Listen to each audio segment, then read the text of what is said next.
যুক্তরাষ্ট্রের president Donald Trump আয়োজিত এক সংবর্ধনা অনুষ্ঠানে যোগ দিয়ে বাংলাদেশ সফরের আমন্ত্রণ জানিয়েছেন প্রধান উপদেষ্টা অধ্যাপক মোহাম্মদ ইউনূস। তার কন্যা দিনা ইউনূসকে সঙ্গে নিয়ে গত 23শে সেপ্টেম্বর এই অনুষ্ঠানে যোগ দেন তিনি।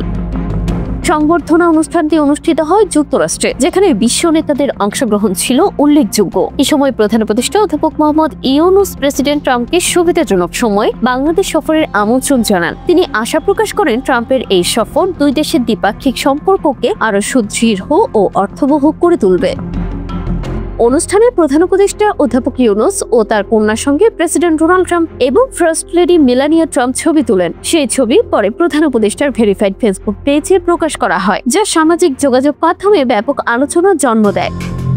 প্রধান উপদেষ্টা বর্তমানে জাতিসংঘ সাধারণ পরিষদের ৮০তম অধিবেশনে অংশগ্রহণের জন্য যুক্তরাষ্ট্রে অবস্থান করছেন। অধিবেশনে তিনি জলবায়ু পরিবর্তন, টেকসই উন্নয়ন, বৈশ্বিক শান্তি ও ন্যায়সঙ্গত অর্থনৈতিক ব্যবস্থার মতো গুরুত্বপূর্ণ ইস্যুতে বাংলাদেশের অবস্থান তুলে ধরবেন বলে জানা গেছে।